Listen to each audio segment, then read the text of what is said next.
Chicago. Okay, law enforcement across America is on edge. They are more than ever looking over their collective shoulders, wondering if someone is merely looking to put a notch on their belt to kill a cop. They have good reason to be concerned.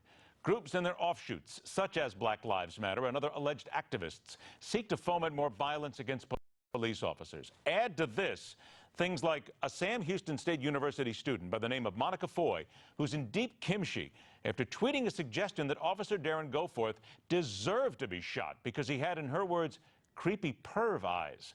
And these are the people Goforth and his contemporaries are charged to protect. Let's get to work. Our guest is a criminal investigator in the Harris County, Texas Sheriff's Office, member of the Black leadership group Project 21, a friend to slain Officer Goforth, Carl Pittman. And we're joined by retired Los Angeles Police Department Sergeant and author of Black and Blue, The Creation of a Manifesto, Cheryl Dorsey. To two great people who have protected us over the years, I thank you both for being here. Let's go ahead and discuss this, if you will. And Carl, I want to begin with you.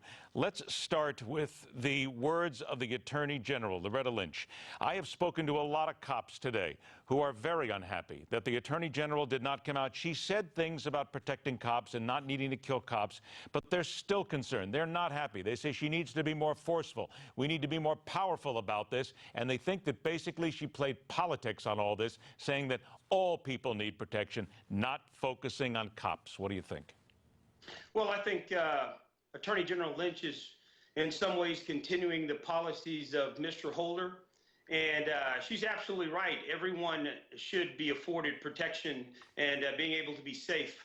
But law enforcement officers serve a very special purpose in our society. And the fact that right now it appears as though there may be individuals out there hunting law enforcement officers for the purpose of killing is something that I don't think the public at large should be very pleased about.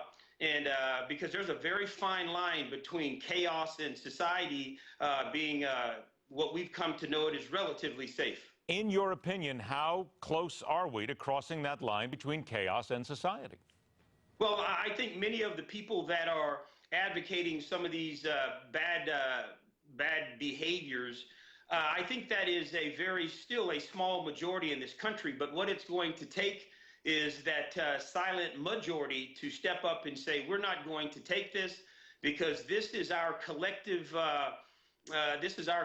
ability to live in society where you don't feel like every moment you have to look over your shoulder. So I think we're still a ways off, but we don't need to let this go much further.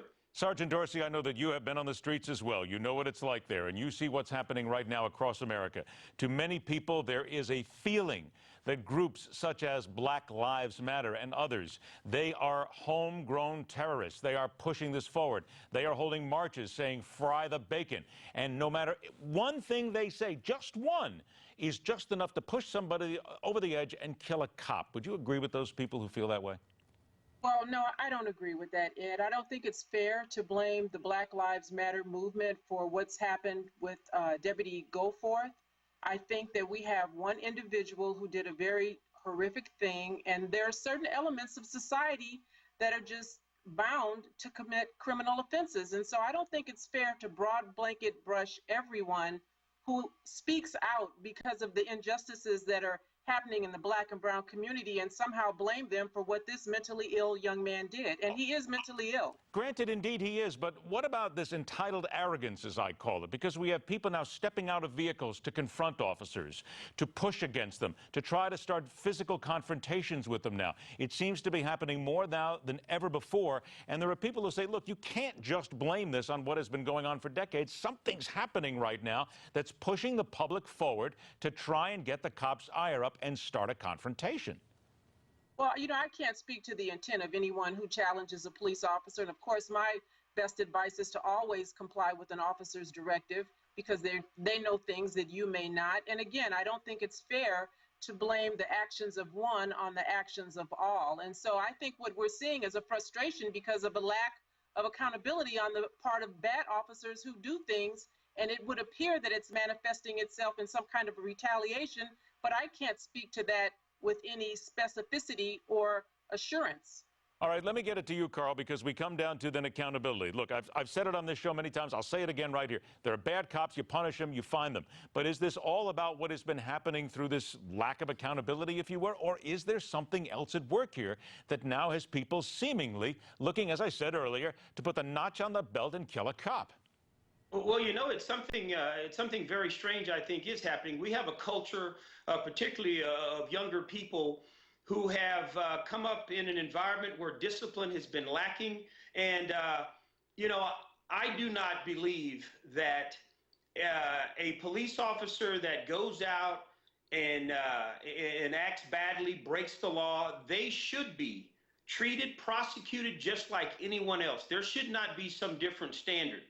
And I think if we were more upfront about getting that done, I think that might quiet some of the anger. But this is something that has been building for many years. And I think, quite frankly, some people are trying to play catch up, and they think that now is the opportunity to do just that. And I think it's a very dangerous environment for not only police officers. You know, we have individuals out there calling for the the execution of just white people. And so this is getting very dangerous, and we need to do something about it. Sergeant Dorsey, I know I'm going to take a lot of heat for this, but I'm going to go ahead and push this forward. Let's talk about that lack of discipline, that accountability. What about the communities themselves? What about the fact that they've got to make changes, that they've got to stop? The pictures we saw, people throwing rocks in riots. We've had a report now of an individual who shoved a knife into the hood of a police car right now. We have all these things happening. What about that? And what about Black Lives Matter, the original founders of this, getting out in front of the media and saying, wait, this is not us. Stop and do it peacefully. We don't see that, Sergeant. Well, you know, I certainly don't speak for Black Lives Matter, so I can't. But your opinion on it, your opinion on it. Well, what I think is that I think that by and large, wholesale, what the majority of the Black and brown community wants is they want accountability on the part of the officers. I'm not hearing personally Black Lives Matter advocating violence against police officers. And I recently heard a statistic that truthfully, in the last 3 years, the 158 police officers who have been killed, 55 of the culprits have been male whites. But we're talking about recently now. We are talking about recently. You will admit that there is some sort of a growth factor here. We have seen this happen in a tremendous, a small time frame here, but more cops seemingly being killed and targeted, yes? Well, we're certainly seeing officers killed in the line of duty, but I can't say with a certainty that they're being targeted. We have a mentally ill young man who did a very terrible thing. And so that's what it is for me. That's it and nothing more. A mentally ill man who probably should not have had access to a weapon. So let's talk about that. Okay, we unfortunately only have about a minute left here, but you're right. We need to talk about that at another time. But let me come to you now, Carl. And you heard Sergeant Dorsey talking about the mentally ill. We get all that. But in your opinion, is there now a targeting? Do you sense a targeting from not just the black community, but every community to go out and kill the cop? Or are we just blowing this out of proportion? Well, I'm surely not going to say that we should lump this off on the black community, because I absolutely do not believe that is true. I do not believe everyone involved in the Black Lives Matters would sanction any of this. But I do believe the rhetoric that we have heard as of recently, the march where they were chanting, pig in a blanket, I am like bacon, you know, that is a very, very dangerous rhetoric where someone that might be easily manipulated might follow through and try to carry something like that out. So, would you say what's missing, though, Carl, is the fact, as I said, I only got 20 seconds left here, but the people who run Black Lives Matter, we don't hear them out in front of the camera saying, this is not us. We need you to stop this. Where are they? Well, no, we're not hearing that. In fact, the leader of that march got out and said that they were just joking by that chant, and I didn't find it to be funny. Look, I think what we're both going to agree on here is there is no joke going on here. Whether it's a cop, whether it's anybody, it's wrong, but there is no joke here about what cops are under right now and the fears that they face and the things that they face on the streets every day. We have to continue to address that. This has been excellent. We're going to do this again. Carl Pittman, Sergeant Cheryl Dorsey, thank you so much for your time. And please, to you and your friends, be safe.